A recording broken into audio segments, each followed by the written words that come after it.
The glass doors slid open with a soft whisper, barely disturbing the stillness inside the dealership. It was the kind of quiet that felt expensive, thick carpets muffling footsteps, polished marble floors reflecting the overhead lights, and the faint scent of leather and new machinery hanging in the air. Outside, the afternoon sun burned bright, but in here, everything was cool, controlled, and deliberate. A man stepped in, unnoticed at first. He didn't belong, at least not in the way the place expected. His boots were worn, carrying the dust of long roads. His dark jeans were simple, slightly faded at the knees. A plain black t-shirt rested beneath a weathered jacket, the kind that had seen years of use rather than fashion. His hair fell loosely to his shoulders, slightly unkempt, and his beard gave him a rugged, almost tired look. But his eyes were calm, observant, present. He paused just inside the entrance, not out of hesitation, but as if taking a quiet moment to absorb the space. Rows of gleaming luxury cars stretched before him, sleek lines, flawless paint, machines that whispered power without saying a word. He let his gaze drift over them, not with hunger or awe, but with appreciation. Like someone who understood their value, but wasn't defined by it. At the far end of the showroom, two salesmen stood behind a desk, engaged in a low conversation. One of them glanced briefly toward the entrance. His eyes flicked over the man, boots, jacket, hair, and just as quickly he looked away. Just browsing, he muttered under his breath, not even bothering to lower his voice much. The other smirked faintly. Yeah, doesn't look like our kind of buyer. Neither of them moved. The man began to walk slowly across the floor, his footsteps soft against the polished surface. He stopped beside a deep metallic gray car, its curves sharp and deliberate, its presence commanding. He reached out, not greedily, not possessively, but gently, letting his fingers hover just above the surface before lightly touching it. Respectfully, he circled it once, quietly. No rush, no attempt to draw attention. A young sales associate nearby noticed him but didn't approach. Instead, he straightened his tie and turned toward another customer who had just entered. A man in a tailored suit, watch gleaming under the lights. That was the safer bet, the obvious one. Meanwhile, the man continued on, moving from one car to another, each step measured, unhurried. He wasn't checking price tags. He wasn't looking for approval. He simply observed details, craftsmanship, design. There was something almost meditative about the way he moved, as if the world outside didn't exist. For a moment, he stopped in front of a sleek black car positioned under a spotlight. Its surface mirrored his reflection back at him, worn edges, meeting perfection. He studied it, then allowed the faintest hint of a smile to cross his face. Not pride, not desire, just quiet acknowledgement. Across the room, one of the salesmen sighed. You gonna go deal with him? He asked lazily. Nah, the other replied, leaning back in his chair. Let him look. He'll leave. Words lingered in the air, unnoticed by most, but not entirely unheard. The man's posture didn't change. If he heard them, he gave no sign. Instead, he stepped closer to the black car, tilting his head slightly as if considering something. Deeper than just the vehicle in front of him. There was no frustration in him. No urgency to prove anything. Only patience. Only presence. And yet, beneath that calm exterior, something unspoken was beginning to form. Not anger, not even disappointment, but something quieter. Something heavier. The kind of silence that comes before everything changes. The man stood there a moment longer, his reflection stretching across the flawless black surface of the car. The showroom lights traced soft lines along the vehicle's curves, turning it into something almost unreal. Too perfect, too polished. In that reflection, his worn jacket and dust-marked boots seemed even more out of place, like a story that didn't belong in this setting. But he didn't look away. Instead, he leaned in slightly, studying the detailing along the door, precision stitching visible through the tinted glass, the faint gleam of a handcrafted interior. His fingers rested lightly against the handle, not pulling it, just feeling its weight, its balance. There was an understanding in that touch. Not admiration born from desire, but appreciation born from experience. Behind him, the low murmur of conversation continued.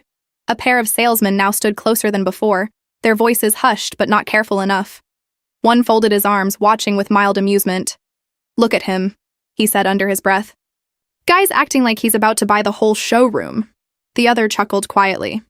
"He probably just wants to sit inside, take a photo, show his friends. Yeah, if he even has a phone worth taking pictures with." They laughed softly, just enough to share the moment, not enough to draw attention from anyone who mattered. But again, the man didn't react. If he heard them, he gave no indication. His focus remained on the car, as if the noise around him belonged to a different world entirely. He slowly stepped back, taking in the full shape of it now, then turned his gaze toward the rest of the showroom. That's when he noticed something else. Near the corner, partially hidden behind a pillar, a young employee stood quietly arranging brochures. Unlike the others, he wasn't laughing. His eyes had flickered toward the man more than once, not with judgment, but with curiosity. Maybe even hesitation. For a brief second, their eyes met. The young employee straightened slightly, almost as if caught doing something he shouldn't. He gave a small, uncertain nod. Nothing formal, nothing rehearsed. Just a simple human acknowledgement. The man returned it with the faintest tilt of his head. And then, without a word, he began walking again. This time, his steps carried him toward the center of the showroom, where a striking deep blue car sat elevated on a display platform. It was clearly one of the dealership's highlights, the kind of car meant to impress at first glance and linger in memory long after. He approached it slowly, his gaze steady. At the same time, one of the senior salesmen finally pushed himself off the desk. Not out of eagerness, but obligation. He adjusted his cufflinks, exhaled quietly, and walked forward with a practiced smile that didn't quite reach his eyes. "Afternoon," he said, his tone polite but distant. "Let me know if you need any information." It wasn't an invitation, it was a formality. The man turned toward him, calm as ever. "I was wondering about this one," he said, his voice low even. He gestured lightly toward the blue car. "It's impressive." The salesman nodded quickly, already slipping into routine. "Yes, it's one of our premium models. Very exclusive. Most of our clients schedule appointments in advance to view it properly." There was a subtle emphasis on the word clients. The man didn't miss it. "I see," he replied simply. "Is it available for a test drive?" The question hung in the air for just a moment longer than it should have. Something shifted, almost imperceptibly. The salesman's expression tightened just slightly. His eyes flickered again over the man's clothes, his posture, his presence, measuring, calculating. In the background, the two other employees had gone quiet, their attention now fully fixed on the interaction. The atmosphere changed, not loudly, not dramatically, but enough. Enough for the tension to settle in like a weight no one had acknowledged. Yet. The man stood there, waiting, not impatiently, not expectantly. Just waiting. And in that silence, the difference between how he saw the world and how the world saw him began to reveal itself. The salesman didn't answer right away. Instead, he let the silence stretch, just long enough to make the moment uncomfortable, but controlled enough to keep it polite on the surface. His eyes moved again, taking in the man from head to toe. Slower this time, more deliberate.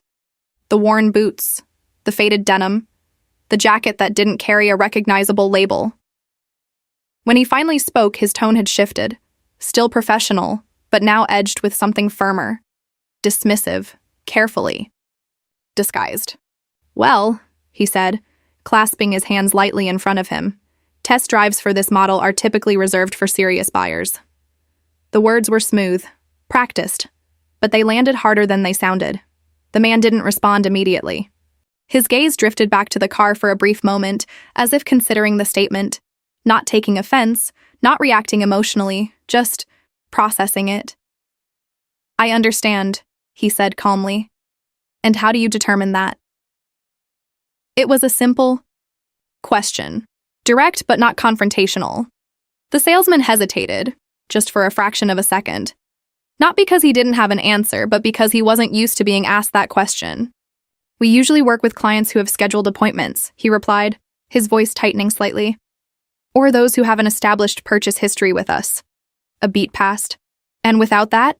the man asked, his tone unchanged. The salesman gave a thin smile. It's policy. Across the showroom, one of the other employees shifted, suppressing a smirk.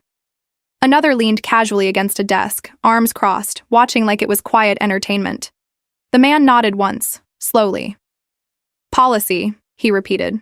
There was no anger in his voice, no frustration. If anything, it sounded almost thoughtful, like he was weighing the word itself rather than the situation. He stepped a little closer to the car, running his fingers lightly along the edge of the hood. The glossy surface reflected the overhead lights in perfect lines, untouched, flawless. Do you mind if I at least take a closer look inside? He asked. Again, the hesitation. This time, the salesman's answer came quicker, but colder. I'd prefer to assist other customers who are further along in the buying process, he said. If you're serious, you're welcome to book an appointment and come back. There it was, clearer now. Not a refusal wrapped in policy, but a judgment wrapped in assumption. The air shifted again. Even the young employee near the brochures looked uneasy now, his hands stilling as he watched. He glanced between the two men, as if waiting for something, anything, to soften the moment. But nothing did. The man's hand slowly fell away from the car. He took a small step back, giving the vehicle its space again. His posture remained relaxed, his expression unchanged. But there was something different now, something quieter, deeper, not hurt, not even disappointment, just understanding. He looked at the salesman for a long second, not with resentment, not with challenge, but with a calm clarity that felt heavier than any argument. All right, he said simply. No raised voice, no protest, no attempt to prove anything, just acceptance. He gave a small nod, almost respectful, and turned away from the car. Behind him, the salesman exhaled softly, tension easing from his shoulders as if a minor inconvenience had just resolved itself. One of the other employees let out a faint chuckle under his breath. Told you, he murmured. The man began walking toward the exit at the same steady pace he had entered. Each step was quiet, measured, unhurried. The glass doors ahead reflected his figure again, small against the vast, polished space behind him. For a moment, it looked like that was it. Just another man who walked in, looked around, and left. Easily dismissed, easily forgotten. But as he reached the doors, he paused. Only briefly. His hand rested against the glass, and he glanced back. Not at the cars, not at the showroom, but at the people inside. His gaze passed over the salesman, the polished desks, the carefully curated space, and finally, it settled for a moment on the young employee in the corner. The one who hadn't laughed, the one who had noticed. Their eyes met again. This time, there was no uncertainty in the look that passed between them. Just a quiet recognition, something unspoken but understood. Then, without a word, the man pushed the door open and stepped out into the sunlight. The door closed behind him with a soft click. Inside, the showroom returned to normal almost instantly. Conversations resumed, footsteps echoed lightly, and the moment faded as if it had never mattered. But something had shifted, subtly, irreversibly, and no one inside, not yet, realized just how much that quiet refusal was about to cost them.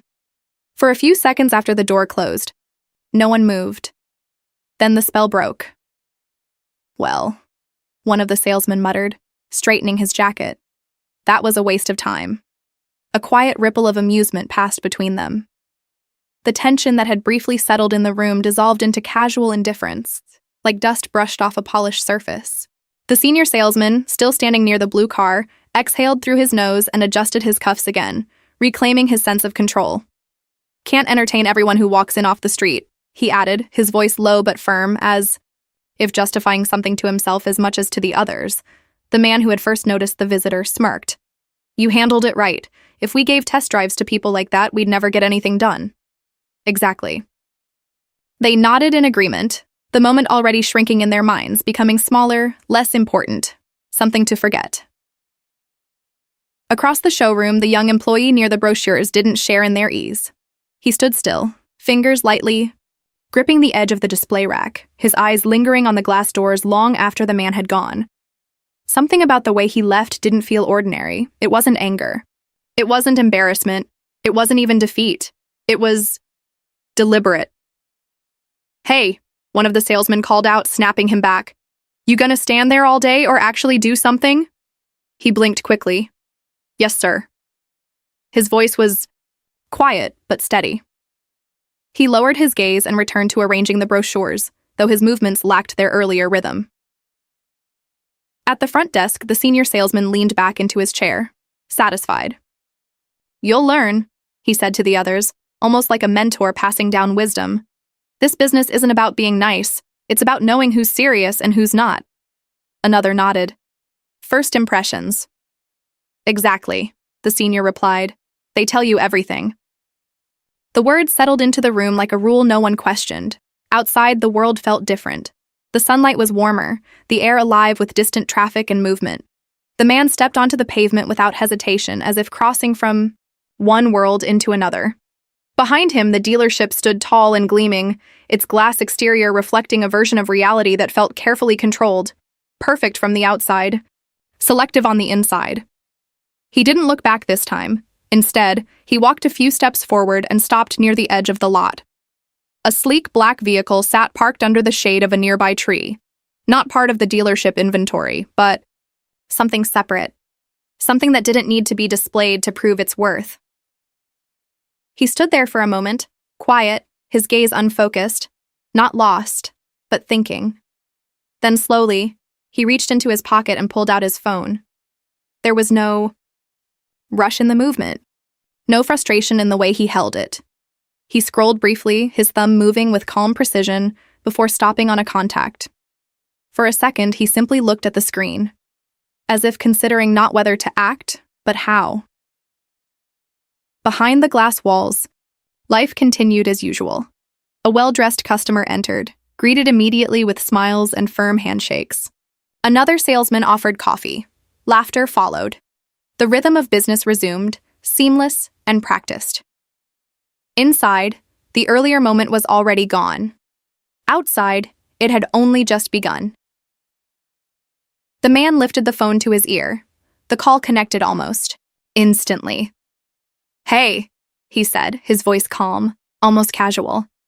"Yeah, I just stopped by a place." He listened for a moment, his eyes drifting toward the dealership. Not with resentment, not with anger, but with a quiet certainty that had settled deep within him. A faint pause. Then, almost thoughtfully, he added, "I think we should talk about how they treat people." There was something in the way he said it, something measured, intentional, that carried more weight than the words themselves. A decision had been made, not in reaction, but in clarity. Inside the showroom, laughter echoed again, light and careless. Outside, the man lowered his gaze slightly, his expression calm as ever. But beneath that calm, something had shifted into motion, and this time it wasn't something that would simply walk away. The afternoon had begun to settle into that quiet lull between peak hours, when the showroom lights seemed softer, conversations more relaxed, and the staff just a little less alert. Confidence had returned fully now. The earlier encounter had already been reduced to a passing inconvenience, barely worth remembering. Inside, the senior salesman stood with a well-dressed couple, his tone smooth, his posture confident. He moved with precision, gesturing toward the features of a sleek silver car as if presenting something priceless, which, in a way, he was. "You won't find this level of craftsmanship anywhere else," he said, his voice warm, inviting. "It's built for people who understand value." The couple nodded, clearly impressed. Across the room, the others continued their routine. Light conversation, occasional glances at the entrance, but nothing out of the ordinary. Everything felt exactly as it should, until it didn't. At first, it was just a subtle change, a shadow, passing across the showroom floor. Then, the faint hum of an engine, low, refined, unmistakably powerful. One of the junior staff glanced toward the glass walls. His expression shifted slightly, curiosity replacing boredom. Outside, something had pulled up, not loudly, not dramatically, but with a presence that demanded attention without asking for it. "Hey," he muttered under his breath. The others followed his gaze. A sleek black vehicle had stopped just outside the entrance, its surface reflecting the sunlight like liquid metal. It wasn't one of theirs, That much was clear. It carried a different kind of authority. Not displayed, not advertised, just there. The showroom grew quieter. Even the senior salesman paused mid-sentence, his polished smile faltering for the briefest moment as he turned his head toward the entrance. The glass doors slid open again, and he walked back in. The same man, same worn boots, same simple clothes, same calm presence. But something had changed. It wasn't him. It was the way the room saw him now. Behind him, through the glass, a second figure remained near the car, dressed sharply, posture alert, scanning the surroundings with quiet professionalism. Not a driver, not just a companion. Something more. The shift was immediate. The same. Employees who had dismissed him earlier now stood straighter. Conversation stopped mid-sentence. The air tightened, not with tension this time, but with awareness. Recognition began to spread, not all at once, but like a ripple moving through still water. The young employee near the brochures was the first to fully understand. His eyes widened slightly, breath catching just enough to notice. He looked from the man to the car outside, and back again. No doubt now. None at all. "Wait," one of the salesmen whispered, barely audible. The senior salesman stepped forward quickly, his entire demeanor transforming in an instant. The confidence remained, but now it was different, sharper, urgent. "Sir, welcome back," he said, his voice suddenly warmer, more attentive. I apologize. We didn't realize." The man raised a hand gently, not to stop him, just to pause him. "There's no need," he said calmly. And somehow, that made it worse. Because there was no anger in his tone, no accusation, no edge, just clarity, the kind that leaves no room for excuses. The salesman hesitated, words catching in his throat for the first time that day. Behind him, the others stood frozen, caught, between embarrassment and disbelief. Moments ago, they had laughed. Now, no one spoke. The man took a few steps forward into the showroom, his gaze moving slowly across the space. Not searching, not judging, simply observing. The same way he had before. Only now, every detail seemed louder, every reaction more visible. "I was here earlier," he said, his voice steady, almost reflective. "I asked about a test drive." No one interrupted. No one dared. "And I was told," he continued, glancing briefly toward the blue car again, "that it's reserved for serious buyers." The words hung in the air, heavier now than before. The senior salesman swallowed. "Sir, if we had known..." Again, that slight gesture of the hand. Calm, controlled. "You did know," the man said quietly. Silence. Absolute. Because he was right. They had known everything they needed to know. At least everything they thought mattered. The young employee shifted slightly, his heart pounding now. Not from fear, but from something else. Something closer to realization. The man's gaze moved again, and this time it stopped on him. Just for a second. But it was enough. Because in that look, there was recognition. Not of status, not of identity, but of something far more rare in that room. Respect. And suddenly, the entire situation no longer felt like a mistake. It felt like something intentional. Something unfolding exactly as it was meant to. And no one, except him, seemed to understand why. No one rushed to fill the silence. The weight of it pressed gently against the walls, against the polished floors, against every perfectly rehearsed smile. That had now vanished. The showroom, once alive with confident energy, had grown still, like a stage where the script had suddenly changed and no one knew their lines anymore. The senior salesman cleared his throat, attempting to recover. "Sir, please," he said, forcing composure back into his voice. "We'd be more than happy to arrange that test drive for you now, immediately." His tone had shifted completely. Gone was the guarded politeness, replaced by eagerness, almost urgency. The kind that comes when someone realizes they've made a mistake they can't easily undo. But the man didn't respond right away. Instead, he walked past him, not dismissively, not arrogantly, just moving forward. His steps echoed softly across the floor as he approached the same deep blue car again, the one he had asked about earlier, the one that had quietly become the center of everything. He stopped beside it, his hand resting lightly on the hood. For a moment, he said nothing. Behind him, the staff exchanged uneasy glances. The confidence they had worn so comfortably before now felt fragile, uncertain. Even the customers in the showroom had begun to notice, conversations fading into whispers, eyes drifting toward the unfolding scene. "I'm sure you would," the man said finally, his voice calm, almost thoughtful. The salesman stepped closer. "Of course, sir. And if there's anything else, any model you'd like to see, we can arrange everything. Whatever you need." Whatever you need. The words sounded generous. But they came too late. The man's fingers traced the smooth surface of the car, following the line of its design as if reading something written beneath it. Then he stepped back slightly and turned, not toward the salesman this time, but toward the room, toward everyone. "When I walked in earlier," he said, his voice steady but carrying effortlessly through the quiet space, "I wasn't looking for anything extraordinary. No one moved. I just wanted to experience the car," he continued. "To understand it, that's all." His gaze shifted briefly across the staff, pausing for the briefest moment on each face, not accusing, not confronting, just acknowledging. "But what I experienced instead," he added, "was something else." The sentence didn't need finishing, they all knew.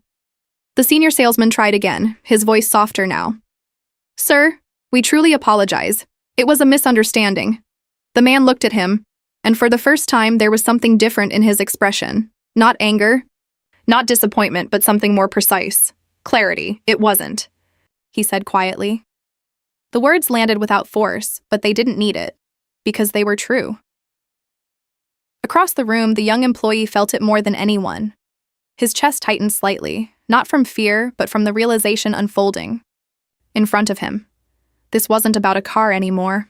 It never had been. The man took a slow breath, then continued. "You didn't refuse me because of a policy," he said. "You refused me because of what you saw, or thought you saw. No one spoke, no one argued, because again, he was right. The truth had been simple all along, too simple." The man turned slightly, his eyes moving once more across the showroom, lingering now not on the cars, not on the polished surfaces or the expensive displays, but on the people within it. "All of this," he said softly, gesturing faintly to the showroom around them. "It's built to impress." A small pause. "But the real test," he added, "is how you treat someone when you think they have nothing to offer you." The silence deepened. Even the air felt heavier now. The senior salesman lowered his gaze for the first time, the weight of the moment settling in fully. Around him, the others stood still, no longer confident, no longer certain, stripped of assumption, left only with reality. The man let the moment sit, not to punish, not to prolong discomfort, but because it mattered.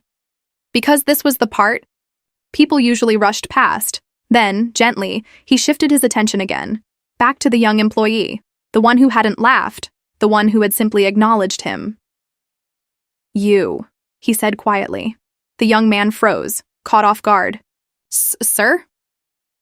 What's your name?" There was a brief hesitation, then, "Ahsan." The man nodded once as if committing it to memory. "Ahsan," he repeated. Something in the way he said it felt different, intentional, measured. He took a step. Toward him now, not toward the manager, not toward the sales team, but toward the one person who had shown the smallest hint of something genuine, and in that movement, the direction of everything began to change.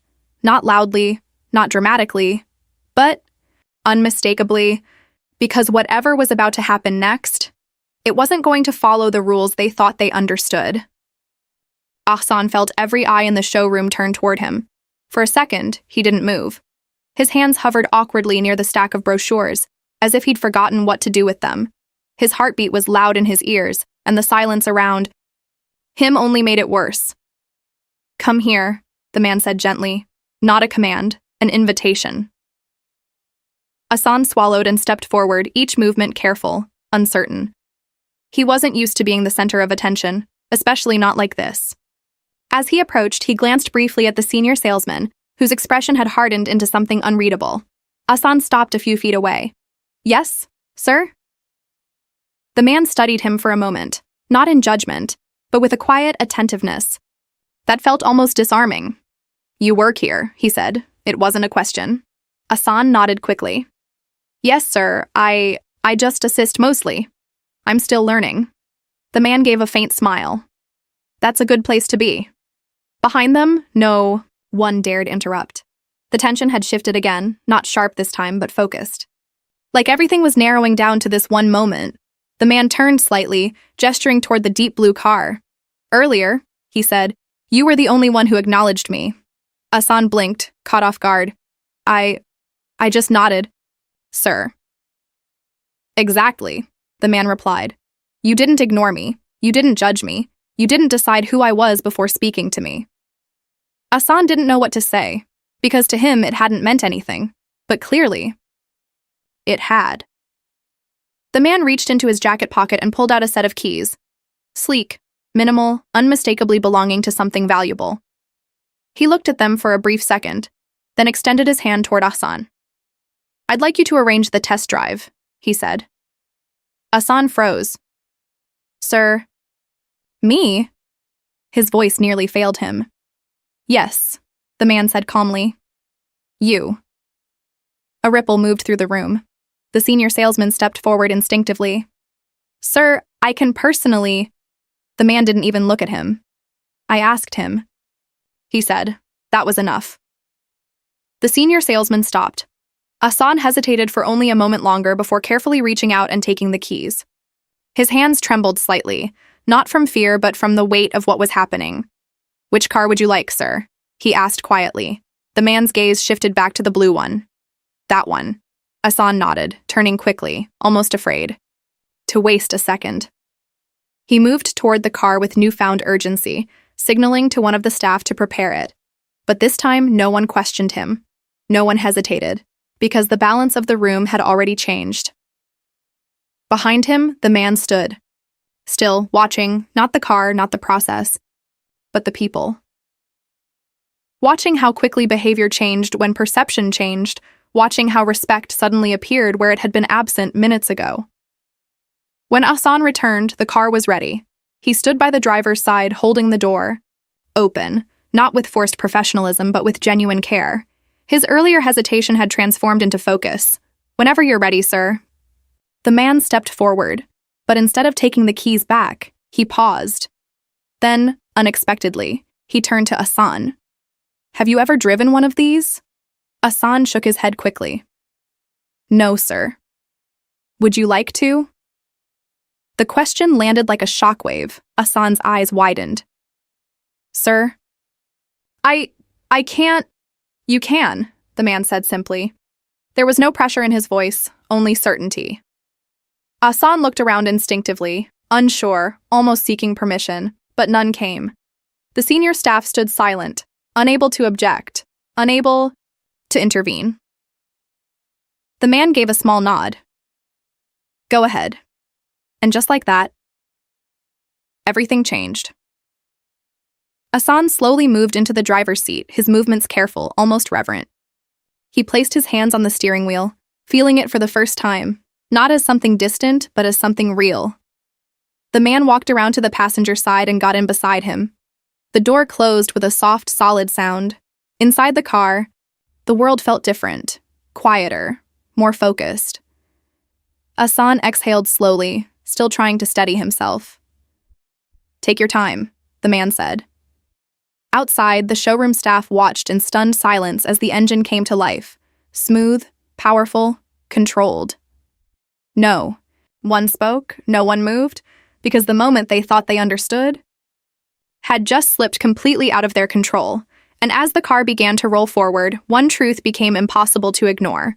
This was never about a test drive. It was about who deserved the chance to take the wheel, and who didn't. The car moved smoothly out of the showroom, gliding past the glass doors as if it had always belonged in motion rather than display. Outside, the sunlight stretched across its deep blue surface, turning it into something alive. No longer an object to admire, but an experience unfolding in real time. Inside, Hassan's hands were still slightly tense on the steering wheel. He drove carefully at first, almost too carefully, as though afraid the moment might break if he moved too fast. His eyes stayed fixed on the road ahead, but his mind was somewhere between disbelief and focus. Beside him, the man sat quietly, relaxed, watching not the car, not the road, but Hassan. "You don't have to be so stiff," he said gently. Hassan let out a nervous breath, a faint smile breaking through. "I just don't want to mess this up." "You won't," the man replied. "Just drive." Something in the way he said it eased the tension. Gradually, Hassan's grip loosened. His movements became smoother, more natural. The car responded effortlessly. Precision, power, control. For the first time, he wasn't thinking about who he was or where. He stood in the dealership hierarchy. He was just driving, and it felt real. After a few minutes, they slowed near a quiet stretch of road. The city noise softened, replaced by a calm openness that matched the moment inside the car. Hassan glanced over briefly. "Sir, can I ask you something?" The man nodded. "Why me?" It was an honest question. No hesitation, no filter. The man looked ahead for a second, as if choosing the simplest truth. "Because you saw me," he said. Hassan frowned slightly. "Everyone saw you." The man shook his head, just once. "No," he said quietly. "They saw what they thought. I was." A small silence followed. "You didn't," he added. Hassan didn't respond, but he understood. Not fully, but enough. They drove a little further before turning back. By the time they returned to the dealership, the atmosphere had changed completely. The staff stood ready, too ready. Doors were opened before the car even fully stopped. Polite smiles appeared instantly, but now they felt forced, uncertain. No one quite knew how to act anymore. Hassan parked the car carefully. The engine shut off. Silence. For a moment, neither of them moved. Then the man reached into his jacket again. This time, he didn't take out keys. He took out a card. Simple. Clean. Unassuming. He handed it to Hassan. Hassan looked down at it, and his breath caught. The name on it wasn't just familiar. It was impossible to ignore. Keanu Reeves. His hands tightened slightly around the card as the realization settled in fully, not as a shock now, but as something that suddenly made everything make sense. The calm presence, the patience, the silence, none of it had been accidental. Hassan looked up slowly. "Sir, you're..." Keanu gave a small, almost amused smile. "Yeah," he said simply. Outside, the staff had already begun to piece it together. Whispers moved quickly now, faces shifting from confusion to recognition to something closer to panic. But Keanu didn't look at them. He stepped out of the car, and Hassan followed. The senior salesman approached immediately, his voice careful, almost strained. "Mr. Reeves, we sincerely apologize for earlier. If there's anything we can do to make this right..." Keanu turned to face him, and for the first time, there was a quiet finality in his expression. "You already did," he said. The salesman faltered. I don't understand." Keanu glanced briefly around the showroom. The same place, the same people, but no longer the same meaning. "You showed me exactly how things work here," he said. No anger, no raised voice, just truth. Then he reached into his pocket once more and pulled out a folded document. "I'll take the car," he added, placing it gently on the desk nearby. A ripple of relief almost appeared on the salesman's face, until Keanu continued. "But the sale goes through him." He nodded. Toward Hassan. The room froze.